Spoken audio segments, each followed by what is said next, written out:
A gente vai, então, continuar a correção da AP, certo? Segundo as minhas anotações aqui, a gente tinha resolvido na última aula até a questão 14. Então, a gente parou. Ô, caramba, viu? Que eu tô apertando aqui e fica aparecendo essa janelinha. Então, a gente retoma aqui da questão 15. De novo, mais uma questão de mapa.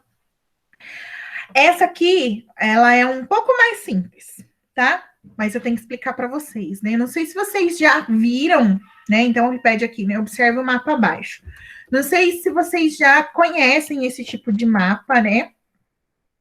Que é um mapa em anamorfose. Que quer dizer o quê? Que a informação, né? O dado que está plotado nesse mapa, ele é representado de maneira, como eu posso dizer, ele usa proporção, né? Então, se um determinado país, aquela informação de um determinado país é muito grande, ele aumenta a área do país. Se em outro país aquela mesma informação é pequena, ele meio que encolhe o país. Então, se vocês olharem, vocês estão vendo que as formas, né, dos países que a gente conhece estão meio diferentes do que a gente está habituado. Vamos olhar o próprio Brasil, né? Se a gente observar o contorno do Brasil aqui, ele não está com o contorno que a gente está acostumado a enxergar. Olha o Canadá. O Canadá também. Não está no formato que a gente está habituado a enxergar. A Alemanha, a França, olha o tamanho que eles estão representados aqui, né? Sendo que, na real, são países bem menores. Então, ele usa desse recurso, né, de mexer na área dos países. Então, quando a informação, né, quando o valor é muito alto, o país meio que deforma mais no sentido de expandir, né, aumenta, e quando a informação é menor, ele encolhe, tá bom? Bom, então, nisso a gente vai dar uma olhada aqui, né? Então, ele destacou alguns países aqui pra gente: Estados Unidos, México, Brasil, a Nigéria, o Reino Unido, né, a Alemanha, a França, a Turquia, o Irã, o Paquistão. A gente estava estudando esses dias, né? A questão do território lá. Olha a Índia, Bangladesh, a China, né? A China também bem diferente do tamanho que a gente está habituado a enxergar no mapa. O próprio Japão, a Indonésia, que é, na verdade, um grande arquipélago, né? Então, um conjunto de ilhas, ela está bem maior aqui. Ao mesmo tempo, dá uma olhada na Rússia. A Rússia virou só, né, esse corredorzinho aqui, né? E a gente sabe que o território russo é gigante, né? Então, ele, pelo dado, ele deforma aí as áreas do território. Então, vamos olhar do que se trata essa informação, né? Esse mapa. População urbana no mundo em 2017. Então, ele usou esse recurso para mostrar para a gente quem são os países aí que têm as maiores populações urbanas. O que é população urbana, no ano? População é, como pode dizer, da cidade. Isso, quem vive nas cidades, né? Então, aqui ele pega essa população e mostra através aí da deformidade dos países, né? Então, é interessante pensar, olha a Rússia, né? Essa informação da população urbana na Rússia, ela é uma população pequena quando a gente compara com outros lugares, por exemplo, né? Bom, então, dito isso, a gente viu aqui, né, os formatos e tudo mais. Vamos olhar aqui. De acordo com esse mapa anamórfico, qual país apresenta a maior população residindo em área urbana do mundo? E aí? Olhando China. no mapa. Quem? China. A China, né, pessoal? A gente já também estava estudando isso recentemente. Então, a China é o país que tem a maior população urbana no mundo. Então, na questão 15, A resposta correta é letra A. Alguma dúvida aqui, gente? Não? Então vamos seguir. 16 é história, 17 é história. Questão 18. Vamos lá. Leia o texto abaixo. Colonização do Brasil. Então, aqui é geografia, mas vai ter umas coisinhas lá da história, né? A colonização do Brasil teve como principal característica a exploração das riquezas naturais, sem a preocupação em desenvolver e beneficiar a terra explorada. É verdade isso aqui, não é? Sim, professora. Por quê?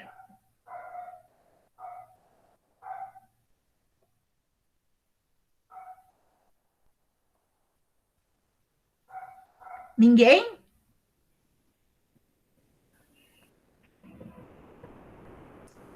Essencialmente, né, pessoal, a colonização foi, eles vieram, pegaram tudo que tinha de bom aqui, valioso, levaram embora e não tinha preocupação nenhuma em ficar aqui e fazer com que esse lugar se desenvolvesse.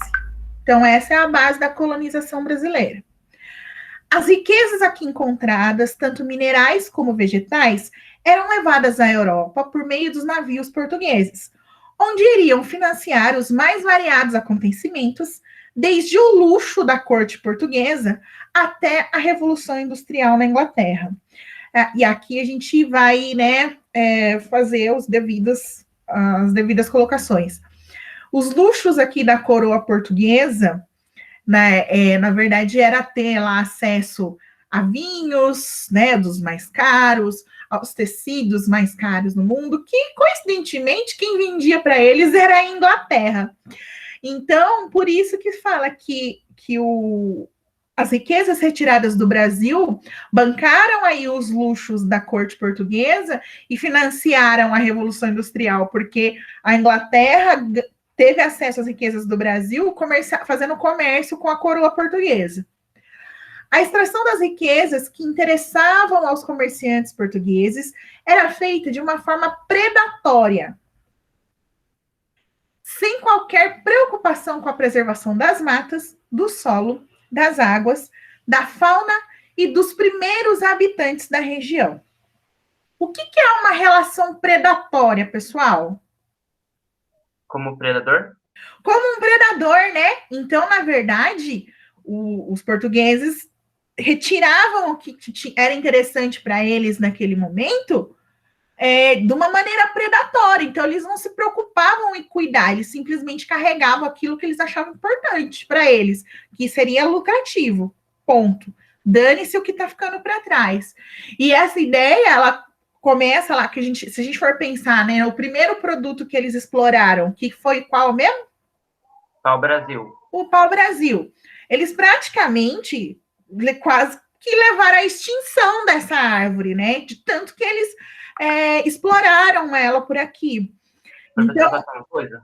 Oi? Meio que foi uma burrice eles não continuarem, sendo que quando eles viram que estavam dando muito dinheiro para o Brasil, eles deviam ter continuado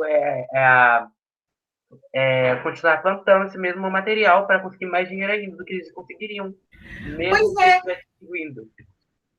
Então, hoje a gente consegue fazer essa análise, né, Emanuel? Mas talvez naquele momento a preocupação deles era uma preocupação imediatista.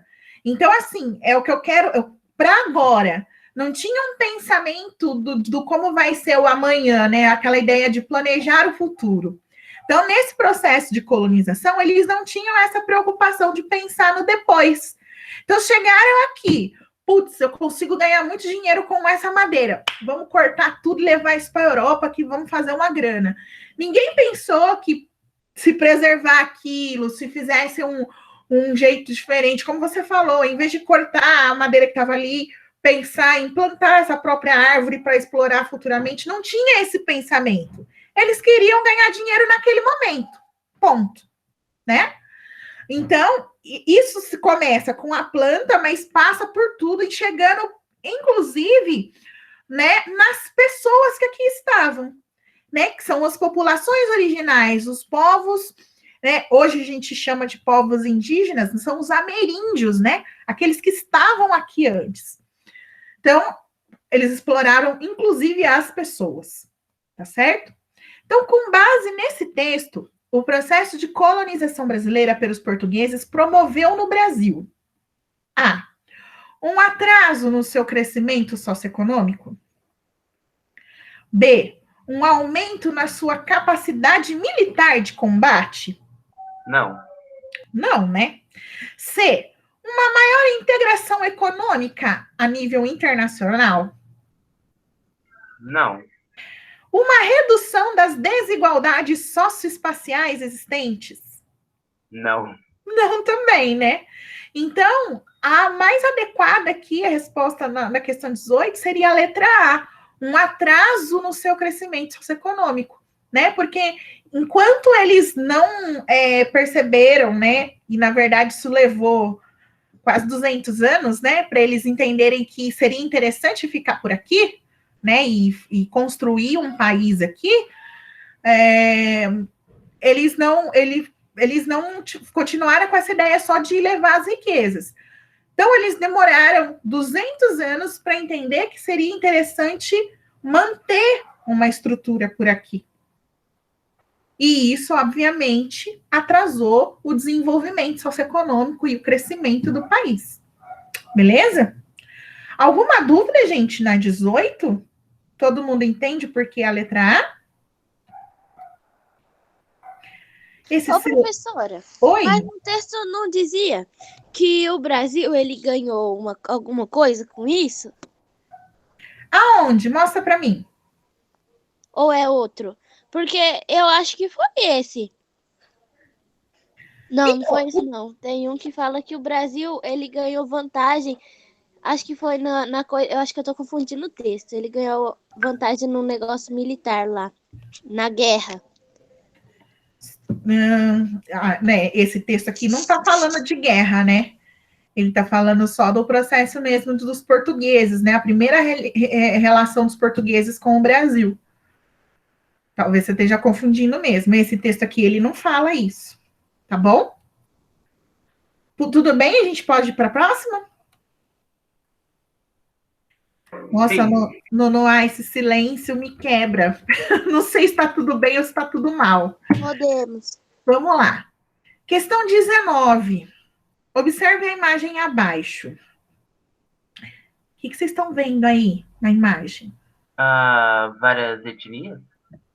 Várias etnias, né? Aqui essa representação a gente consegue identificar, né? Pessoas com características aqui diferentes umas das outras. E no fundo da imagem, o que a gente está vendo? Tipo um país? O Brasil. O Brasil, né? Então, ali a gente vê os contornos da região norte, né? Aqui, os contornos da região norte. E à frente, aqui, a gente está vendo essa diversidade, né? De perfis étnicos, né? As características aqui diferentes das pessoas. Então, tem o Brasil e um grupo de pessoas. Essa imagem retrata qual característica existente no território brasileiro? B. Conflito cultural? A imagem não mostra conflito, né? B. Diversidade étnica. É bem isso sim, né? Porque aqui a gente está vendo, ó, tem orientais, tem pessoas negras, tem indígenas, tem caucasianos, tem ali as misturas, o resultado da miscigenação, né? A mistura. Então, é retratado nesse quadrinho aqui para a gente, nessa imagem, justamente essa característica que o Brasil tem, que é a diversidade étnica, né? Ninguém é igualzinho ao outro, né? Ao contrário, cada um de nós tem aí características bem particulares. Então, só olhando aqui as outras duas alternativas, né? C, revolta política, e D, segregação racial. Então, não, né, a única resposta possível aqui é a letra B, diversidade étnica. Tudo bem? Bom. Tudo bem. Sim. Então, vamos lá. Agora a gente vai ver o exercício de pirâmide etária. Vamos lá. Observe o gráfico abaixo. Então, já entreguei aqui, né, que esse é um gráfico, não é um gráfico qualquer, né? É uma pirâmide etária.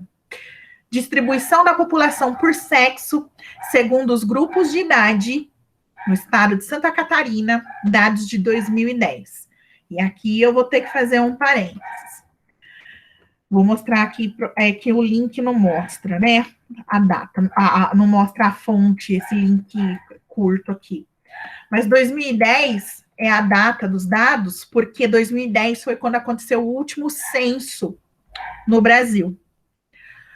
Deveríamos ter tido censo no ano de 2020, né? Porque a contagem populacional ela é feita a cada 10 anos no Brasil. Só que 2020 foi o ano que iniciamos, né, a situação da pandemia, então por conta disso o censo foi cancelado, né? Foi cancelado, não, foi adiado. E a gente teria a contagem populacional sendo feita no ano de 2021. No entanto, existiu um grande corte nas verbas destinadas ao censo, né, destinadas ao IBGE, para que eles pudessem fazer esse trabalho. E o dinheiro que foi oferecido ao IBGE não é suficiente para que a contagem populacional fosse feita. Então, assim, a última notícia que eu vi a respeito é que o Senado, não é o Senado, não, era o Supremo Tribunal Federal, havia determinado judicialmente que o Estado brasileiro fornecesse a verba necessária para o IBGE fazer a contagem da população. Aí vocês podem falar assim, mas professora, por que é tão importante a gente contar, né? Por que é tão importante ter o censo que teve que a justiça, né, entrar no meio dessa discussão para garantir que o censo fosse realizado? Vou dar um exemplo para vocês, que está assim muito simples para a gente entender. Não sei o quanto vocês estão acompanhando o noticiário, mas volta e meia, principalmente o jornal aqui da nossa região, a gente tem esse tipo de notícia. As cidades aqui do entorno da região metropolitana de Campinas, algumas cidades estão tendo problemas aí para manter os calendários de vacinação, né, contra o Covid, porque eles não estão recebendo a quantidade suficiente de vacinas para atender essa população. Como é que sabe, por exemplo, como é que se sabe quantas vacinas para pessoas de, sei lá, 50 anos vão precisar ser aplicadas na cidade de Campinas? É através do censo, das estimativas de população. Agora, vocês concordam comigo? O último dado oficial que a gente tem já tem quase 11 anos. Em 11 anos, as populações mudaram, né? As pessoas ficaram mais velhas, outras pessoas nasceram. Então, muda o perfil, a quantidade de pessoas de determinada faixa etária. Então, está dando esse tipo de problema porque os dados que se tem sobre as populações, eles estão defasados. Então, assim, estou dando um exemplo simples. Assim, pode até soar meio bobo, mas que acaba atrapalhando todo um planejamento, porque a gente não sabe ao certo quantas pessoas existem nos municípios brasileiros, porque a gente já tem mais de 10 anos do último censo. Então, é muito importante para a decisão política, para a decisão econômica, a gente saber quantas pessoas e o perfil dessas pessoas, né, das pessoas que habitam esse país, tá? Bom, então, como eu disse, o último dado que nós temos é de 2010, é com esse que a gente vai trabalhar. Como é que a gente lê uma pirâmide etária? Alguém sabe me dizer? Bem, professora, é quase a mesma, como pode dizer? É quase a mesma coisa que o de porcentagem, não. É de barras. Eu só meio que virei a tela para mim, vi a porcentagem de cada coisa e tentei ver os números corretos. Tá. Que tipo de informação a pirâmide etária me dá? Bem, de um lado, acho que é a esquerda, eu nunca estou engraçado. A esquerda mostra como pode dizer? O número de pessoas de 2010 e o número do lado, número de pessoas, não, a idade das pessoas. O outro lado mostra porcentagem e um número também. Tá. A pirâmide está dividida em duas partes, não tá? Sim, porque um lado é homens e o outro é mulheres. Isso, muito bem. Então, a pirâmide etária, ela distribui a população por sexo, né? Então, uma parte, no nosso caso aqui, o lado direito é o lado que representa a população de mulheres, o lado esquerdo, a população de homens. Aqui a gente tem a escala, os intervalos de idade, vocês podem observar, ó, que o intervalo é dado a cada 5 anos. Então, de 0 a 4, de 5 a 9, de 10 a 14, até lá mais de 100 anos, certo? E aí se conta, né? Então, por exemplo, né, em 2010, a gente tinha aqui, vamos pegar a faixa etária de vocês, né, dos 10 aos 14 anos. A gente tinha aqui 4,2% eram meninos, né? E 4,1% meninas. Então, e aqui, esse número aqui é o número total da população. Então, tinha no Brasil, em Santa Catarina, 264.941 meninos, né, de 10 a 14 anos, e 254.842 meninas de 10 a 14 anos. E assim por diante. Aí, o que a gente observa, né? A parte aqui, mais do meio da pirâmide, então, ó, essa parte partindo dos 10 anos até os 29 anos aqui, é uma parte que está mais larguinha, né? Então, dos 10 aos 29 anos, porque a partir dos 30 começa a dar uma diminuidinha aqui, né? Tanto do lado masculino quanto do feminino. É a parte mais larga dessa pirâmide. O que a gente pode dizer, então, a respeito disso? A gente diz que no estado de Santa Catarina há um predomínio da população mais jovem. A maior parte da população está entre 10 e 29 anos. Depois, quando a gente começa a partir dos 30, tanto nos homens quanto mulheres, vocês observam que as porcentagens começam a diminuir? Então, conforme aumenta a idade, a quantidade de pessoas diminui. Então, significa que aqui nesse estado a gente tem um predomínio de pessoas jovens, né? E conforme a idade aumenta, a gente está vendo que diminui a quantidade de pessoas com idades mais avançadas. Tudo bem, gente? Vocês conseguiram entender essa leitura? Sim. Beleza. Então, vamos dar uma olhada aqui, ó. De acordo com esse gráfico, Santa Catarina apresenta um maior número de mulheres idosas do que de homens idosos. Vamos olhar. Idoso, a gente pega aqui, ó, a partir de uns 60. Dos 60 anos. Então, vamos lá, ó.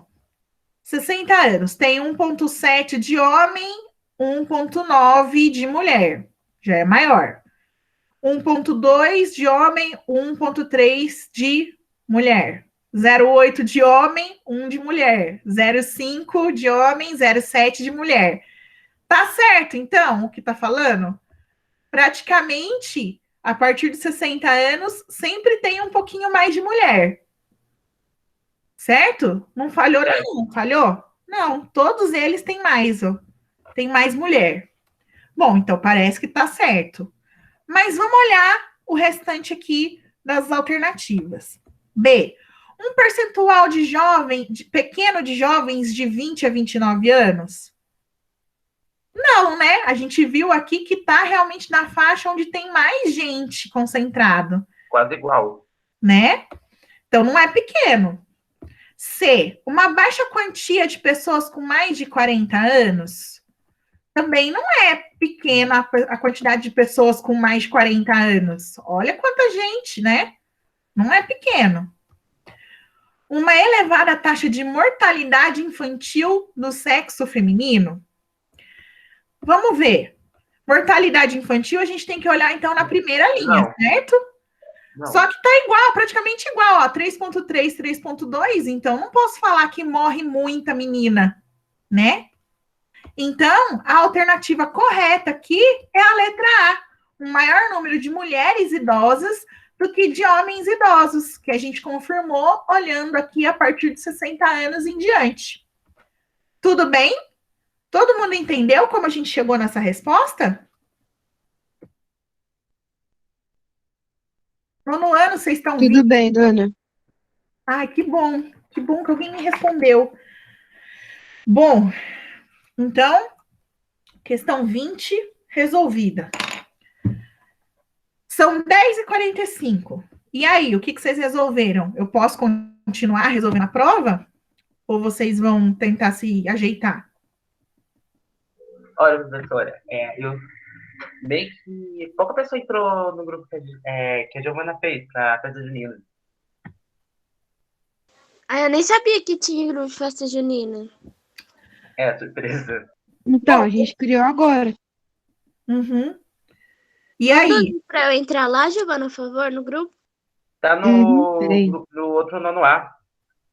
Ela fez o grupo e já mandou pra lá o convite. Bom, gente, então assim, eu acho que eu vou seguir então, porque vocês estão meio tentando se organizar. Professora, sei lá, eu acho que seria legal um tempinho. Mas é porque nem adianta, que ninguém vai participar praticamente. Bom, Cinco pessoas. entendi. Então eu vou seguir aqui, tá? Porque faltam 3 questões para a gente resolver. De repente, a gente até consegue terminar de corrigir a prova hoje, tá? Vamos lá. Questão 24. Leia o texto abaixo. Desigualdade urbana é risco crescente na Ásia, alerta Banco Mundial. O aumento das desigualdades nas cidades da Ásia pode levar a divisões sociais potencialmente perigosas, advertiu o Banco Mundial, pedindo aos governos que aumentem a ajuda destinada à população carente nos centros urbanos.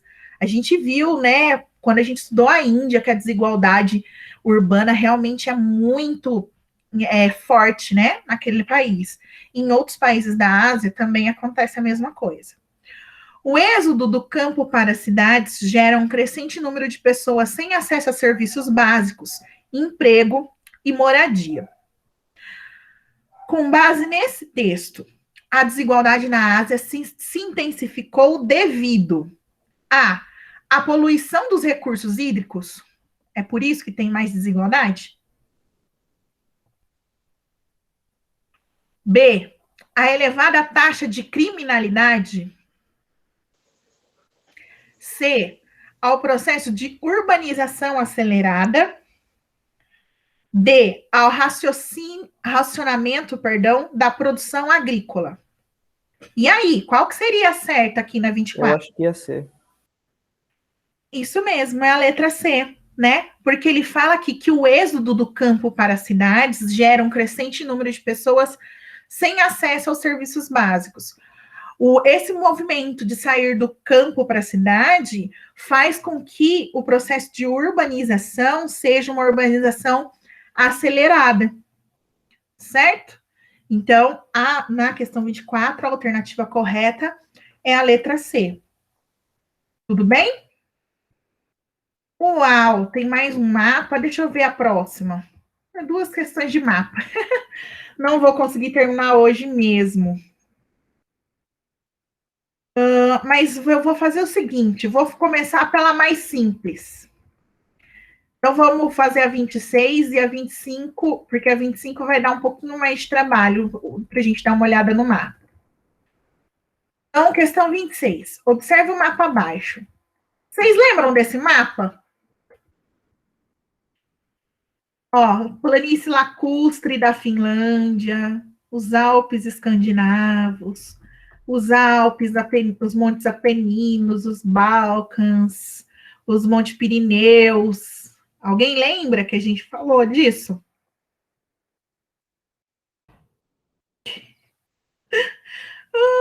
Ninguém lembra, os Montes Urais. Não, professora, não Pois lembro. num dos textos que a gente trabalhou, quando a gente começou a falar de Europa, tinha exatamente o mesmo mapa. Esse mapa aqui está num dos textos que a gente trabalhou. Bom, De acordo com esse mapa, qual componente físico natural demarca a divisão da Eurásia? Então, vou traduzir a pergunta. O que, né, que característica natural, né, seja do relevo, da hidrografia, dessa parte do território, separa a Europa da Ásia? O Estreito de Gibraltar? O Estreito de Gibraltar está aqui. Ele separa o quê? Nada. Separa sim. Ele é o ponto, né, entre a África e a Europa. Aliás, aqui até é rota de imigração. O Mar Mediterrâneo? O Mar Mediterrâneo está aqui. Ele está separando a Europa da Ásia?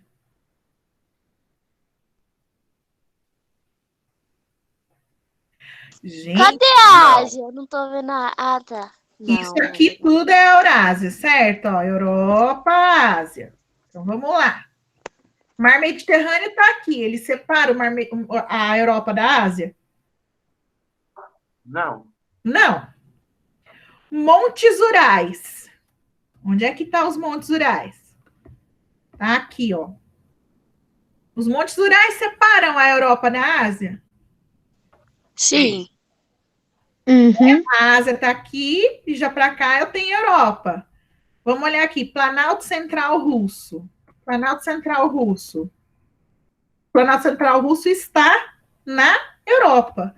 Então, a alternativa correta aqui é a letra C, Montes Urais. Tudo bem? Então, a 26 é a letra C.